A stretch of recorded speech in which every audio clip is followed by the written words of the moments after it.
ma ei lugenud mitmendat korda ta publiku ees kummardab. Jaa, midagi me kuuleme siit lisaks, võis arvata.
Sara Palomassoo pakkus meile lisaloona viimast osa pealkirjaga Fuuriad Jean Isaïe teisest viiulisonaadist, mis on pühendatud Jacques Thibaule.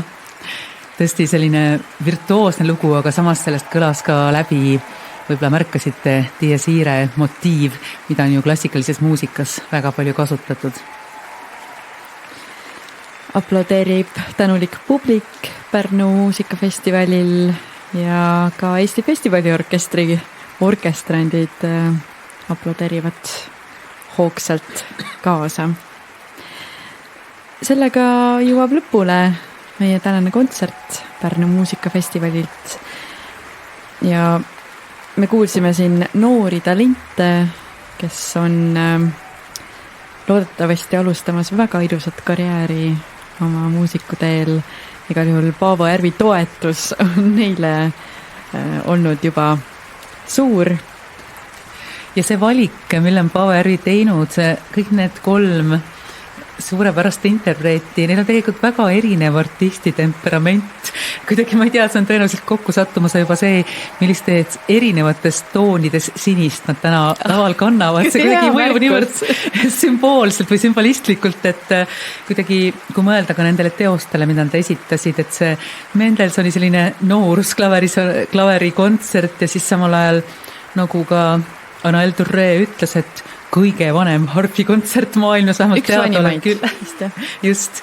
Ja siis nüüd lõpetuseks selline erakordselt virtuoosne, aga samas ikkagi põhjamaine Sibelius. Jah, nii et ainult tuult tiibades tähele liiv Anaël Touré ja Paloma Soo. Rõõm on kuulda, et Tähele liivil on peatselt sügisel juba ilmumas ka uus album, küllap siis kuuleme sellest juba täpsemalt. Ja põhjamaise muusikaga. Aga aplaus on nii ilus, et siia peale on väga hea teha lõpusõnad. Head kuulajad, meie jaoks on ka tänane õhtu väikese tähenduse